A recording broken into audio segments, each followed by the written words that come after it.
For the Charlotte Hornets, it snaps a 5-game road losing streak. They're just 2-10 on the road this season, or 3-10 now on the road this season. With that, we'd like to welcome in Julius Randle at 13-9, first season in New Orleans. Hey, you look incredible alongside Anthony Davis and Nikola Mirotic with that front court that you guys have developed. Why is it working so well with you three as a rotation down there? We all bring something different to the game. We can constantly rotate guys and, create mismatches or different problems for the defense. So it's a lot of, we got a lot of versatile players on this team, and it works well. Julius, obviously this season you guys started off very hot, winning, winning on the road as well. And then you guys had some injury trouble. Obviously your role changes going in off the bench as well as starting some games. So what is your mentality? Does it change when you're starting or alongside Anthony Davis? It doesn't change whether I'm starting or not. I would say in the second unit there's a lot more responsibility for me in that unit, whether it's scoring or creating and being kind of the anchor. So in that sense it changes, but for me my mindset stays the same. Just play aggressive, play with energy, just play hard, and usually everything else falls in place after that. Well, Julius, no doubt that mindset has been an aggressive one since you come into the league. You've played for some interesting coaches with, obviously Luke Walton last year and John Calipari. But Alvin Gentry's a little bit of a different cat, isn't he? Talk a little bit about how different he is as a coach. I know Alvin very well, and I think he does a hell of a job, but he's a little bit different, isn't he?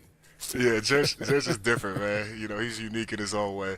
But I will say about Coach, he cares about his players. Wants the best for us, and he gives us a lot of freedom to go out there and play. So, so far it's been good, and I'm loving it. One of the things that you've done in your career is you've worked on your body a tremendous amount, getting into great shape. How has that helped your game and to elevate to a higher level? It just for me, my God-given abilities with my strength, my speed, my athleticism, it just enhanced those to where I can play to my strengths even more. Guard multiple positions, getting up and down the floor, using my quicknesses on mismatches or my power on mismatches. So for me, it definitely helped me in that sense, just making me become an overall better player on both ends. Hey, I'm going to take you back a little bit to last year. Obviously, you had a terrific season for the Lakers. Was it at all disappointing that you didn't re-sign there? And obviously, I know you're happy in New Orleans, but take us back to that time when you were going through the process. The process, it was long, but it all happened pretty fast, once July 1st hit. As far as disappointment, no, I'm not disappointed. I had 4 great years there, a lot of fun, had a lot of great teammates there, and, I felt like, we built something, established something. So, I got nothing but love for all those guys that, I played with over there. But for that instance, like I said, it all happened so fast. I think I signed the second or third day, so it all happened so fast. And just with my representation, we had a bunch of options laid out of how it could play out, and we always knew this was an option. So I'm definitely happy here. Julius Randle, congrats on the road win. Clearly, you guys needed that one. It's good to see you get it. Yeah, I appreciate it, man. Thank you, guys. Appreciate your time. J.J. Redick starting to heat up for the Philadelphia 76ers, and they're ahead by double digits in the third quarter. Bringing that one next on GameTime Live. Well, Tobias Harris has increased his scoring and his rebounds in each of the past 4 seasons. This year, he's also posting career highs in shooting percentages and minutes. The 26-year-old, 7-year vet, here he is on his breakout season. Tobias Harris this year is playing at an all-star level. 8-year pro really coming into his prime right now. Shot clock in 1. Harris will fire. Good! What a start to the season for Harris. As a player, you strive to be the best you can be, and an all-star is definitely on a bucket list for me as a player. But I've said it from the beginning of the season to now, the better we are as a team, the better chances that I look forward to seeing myself in the game. But my main goal was just to try to help the team get to the playoffs, and we missed that last year. So going into the summer, I put a lot of pressure on myself to get to be the best that I can get. From the start, I said I wanted to be better defensively for our team. I think I've done a good job of that. And then on the offensive end, I wanted to be more efficient. One thing I looked at last year was my mid-range shots weren't at the percentage that I wanted them at, so something that I focused on working, and that also led to me being able to drive easier and finish better and try to get to the free throw line more. So those are the couple of things on the offensive end that I tried to get a lot of work in the summer and to really do things to help our team to take that next step this year.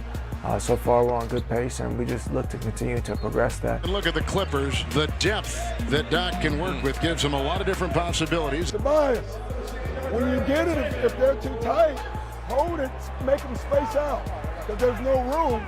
So make sure you make them give you room, all right? Number one, just he's a player's coach, and his basketball mind for the game is very smart. He just wants us to play basketball, and really wants us to play out there with smart instincts, play off each other, and enjoy playing. He wants us to go out there and really just play off one another on the floor and fuel off that. There's not a lot of superstars on this Clippers team, but it's guys that play serviceable roles and play hard. Ball zipping around the court. There's the result.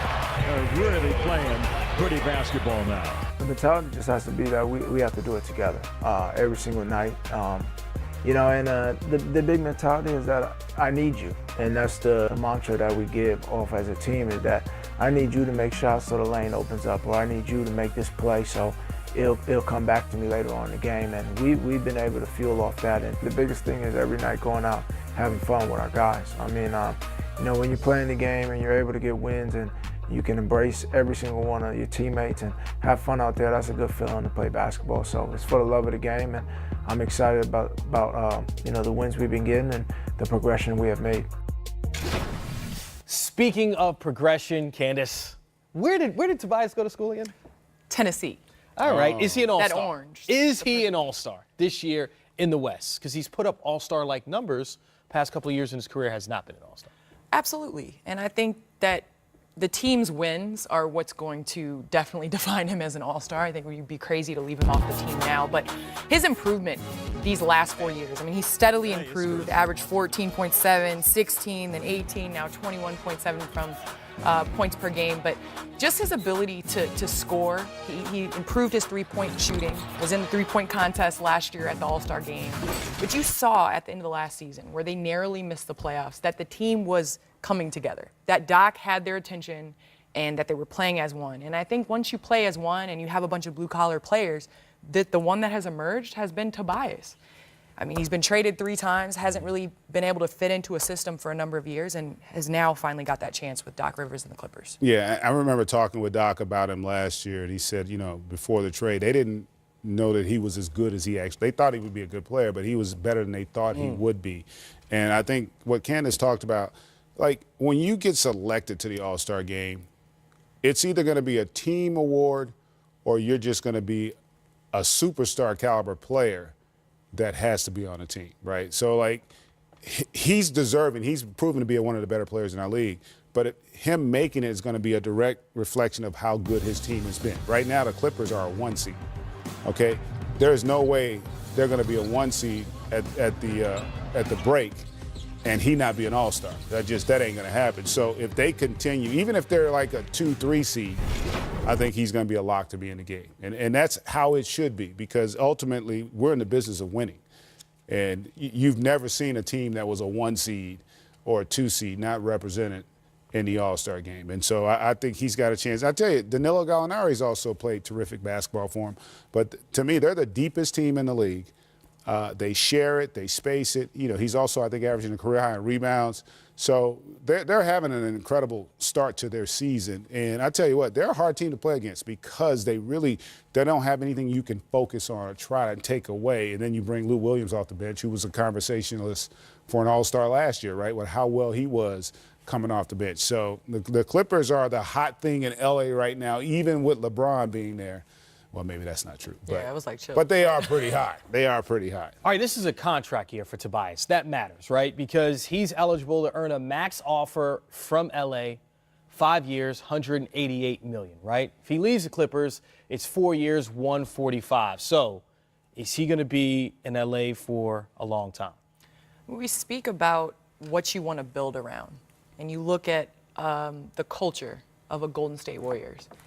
Not comparing him to a Steph Curry because, obviously he's changed the way the game is played, but just from the standpoint of a guy that goes back every offseason and wants to improve, a guy that is a good guy, a good teammate, you want to build around that. And so I think from a Clippers standpoint, why wouldn't you want to build around somebody that has added defense? I mean, he spoke about what he wanted to improve on in the offseason and the type of guys that they've attracted.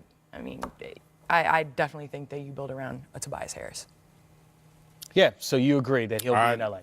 Well, I don't know. That I don't know. It may not be a matter of whether or not they want him in LA. I think they do want him. But, there are going to be some suitors for Tobias Harris this coming offseason. Certainly. Well, Monday on NBA.com means a new edition of John Schuhmann's Power Rankings. Will the Clippers be on top this week? We'll see. Back with more Game Time after this break.